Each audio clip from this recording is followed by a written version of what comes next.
Soviet disk detected. To play the Allied missions, please insert the Allied disk.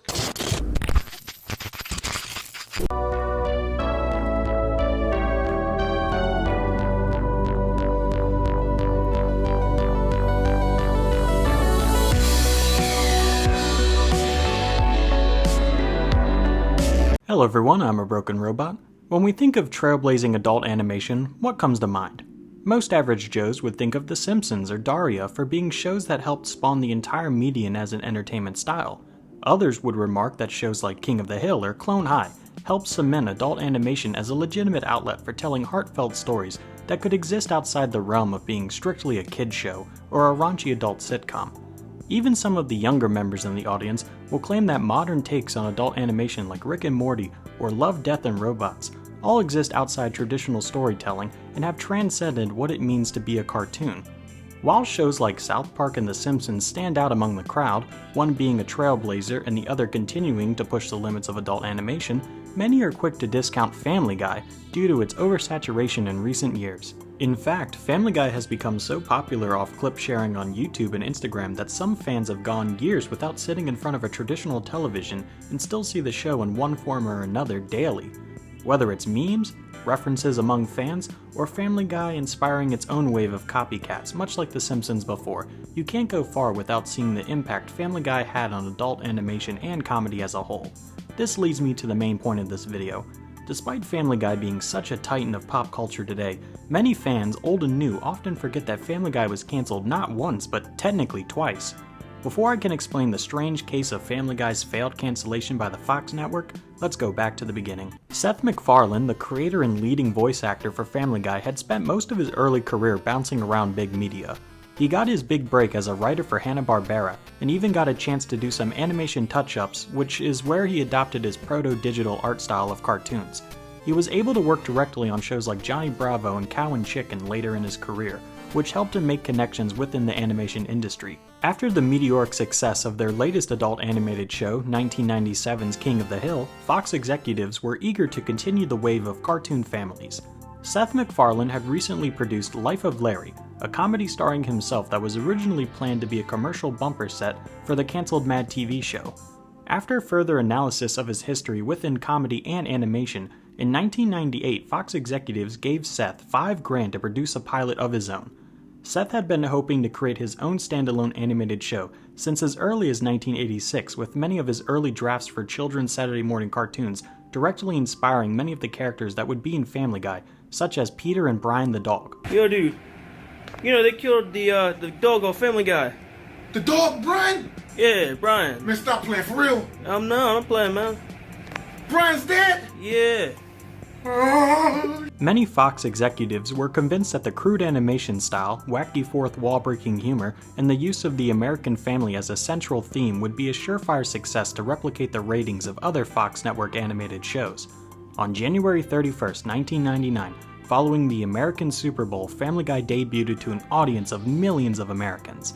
The first season would then continue its run on April 11th, 1999. Family Guy immediately had several comparisons to The Simpsons. While in recent years Seth MacFarlane would humbly admit to taking inspiration from America's favorite yellow family, in the early years Family Guy writers and staff were aggressively against the stance that Family Guy was just another one-season Simpsons clone that would be off the air before the year 2000. Seth had built up nearly 13 years of experience working inside and outside major animation and media producers. MacFarlane had also assembled his team of hand-picked animators and had slaved over Family Guy scripts for months leading up to recording, and when Family Guy finally had its chance to shine like a star. While Family Guy's debut had an artificial ratings boost from its favorable placement after the Super Bowl, the same couldn't be said for the rest of Season 1's ratings. In most parts of the country, Family Guy started out on the Sunday 7:30 time slot after Cheers, but only 3 weeks later it was moved to the far more forgettable Thursday 4:30 time slot. It also shouldn't be ignored that Family Guy quickly became a target among Christian organizations and concerned parents.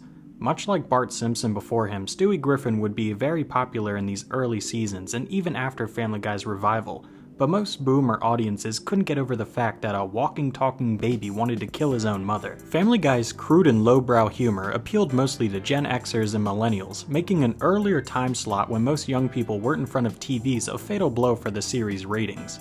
While many within Fox liked the show, its ratings had tanked by the time Season 1's final episode crawled across the finish line. While IMBD will state that many Fox executives wanted to axe Family Guy as early as after Season 1, Seth managed to receive company approval for a second season and a budget for a third, which was installed followed by approval for production. The prestigious Sunday 7:30 time slot would be saved for more popular shows like Frasier and Cheers, but Seth MacFarlane's promise of less rough animation and more uniform episode plots allowed Season 3 to be developed prior to its approval for airing, which would later come back to save Family Guy entirely. In 2002, after dwindling ratings and poor critical and financial success, Family Guy was cancelled after Season 2. Some of the more hardcore Family Guy fans in the audience might note that technically Family Guy was cancelled twice in 2002 after Season 3. After poor ratings by the end of Season 2's run, Fox was ready to pull the plug. Seth had already spent a significant portion of Season 3's budget on voice acting and animation to help speed up production. Fox, who had approved production of a third season, were unwilling to pitch the entire episode set after its production was practically finished, leading Fox to allow Family Guy to air again for Season 3, which ended up costing the Fox network more money than they saved from allowing the show to air post-initial cancellation, leading to the final episode of Season 3 existing unaired for many years following cancellation. Following the unceremonial end of his personal pet project, Seth MacFarlane would continue to work at Fox and go on to develop his next idea for an adult sitcom, which would become the now beloved American Dad. The Fox network would air Family Guy reruns late at night on sister channels in an attempt to pad out unfilled time slots, and for all things considered, this should have been the end of Family Guy, just another failed Simpsons clone from the early 2000s. But as fate would have it, outside forces and perfect circumstances would save the show and propel Seth MacFarlane and Family Guy to the heights of popularity that some could argue The Simpsons have never truly obtained. To the Peter Copter! A common tactic of early home video technology was companies like Fox using it as a dumping ground for VHS and DVD copies of failed TV shows and movies to try and recoup losses. Family Guy was no different. In one 2024 interview, Seth MacFarlane told Yahoo Entertainment that he had hoped that asking for a third season to air would pay off for Fox and DVD releases, since the early 2000s was the golden age of home media sales. Seth even claimed himself that he and Family Guy just happened to be in the right place at the right time for a revival. While Family Guy's ratings hadn't gone over well for 3 whole seasons, Fox recorded record sales in DVDs from 2003 to 2004, thanks heavy-handedly to Family Guy's growing grip on Gen X and the cultural fallout of the late 90s. Stoners and burnt-out young adults didn't want to watch a show like King of the Hill or The Simpsons that pretended to be far more deep than it really was. Family Guy was just jokes strung together by a loose A-B plot that was easy to binge. In a time before Netflix, many Americans between the ages of 18 and 30 were known to own at least a couple Family Guy DVDs. When the Season 1 and Season 2 box sets hit the markets in early 2004 all across North America, they sold over 2.2 million copies, which gained more attention from the Fox network. Peter, what are you doing? Crack? What the fuck? It also shouldn't be ignored how Adult Swim was truly what gave Family Guy a second chance. While record DVD sales made the Fox network feel less bitter about funding Season 3, it was never going to make them consider reviving the show. In the past, shows like Gilligan's Island, F Troop, and 21 Jump Street all had significantly higher home media sales when compared to their debut ratings, but that didn't convince studios to revive long-dead cancelled shows. Adult Swim had the benefit of being a TV channel within a TV channel, and Family Guy's off-the-walls and abrasive humor was firmly adopted by Adult Swim's TV lineup, with Family Guy being a staple of daily time slots well into the 2020s. The constant references to pop culture, niche parodies, and the simplistic stories made Family Guy perfect for Adult Swim audiences. In fact, in 2022, Disney, who now owns the Fox network, were forced to strip Adult Swim of their rights to air the series after it was put on Disney+, highlighting the pivotal role Adult Swim had in its show's revival. While generalized audiences didn't approve of the lowball humor, but many teens and young adults that watched Adult Swim often were captivated by the animation and simple stories, it became obvious to the Fox network that the executives had made a mistake canceling Family Guy. When the Fox network saw the massive ratings for Family Guy Season 2 and Season 3 reruns on Adult Swim, and Seth MacFarlane's latest show, American Dad, doing very well with test audiences, the Fox network approached MacFarlane in late 2004, asking for a Family Guy Season 4. Just 3 months after the debut of American Dad, Family Guy was once again in a primetime slot, and in May of 2005 returned to the Fox network, with reruns airing on Adult Swim until 2022. In the aftermath of the revival, Seth MacFarlane became a household name among adult animation fans, and Family Guy would go on to have great ratings and good reviews for many more seasons.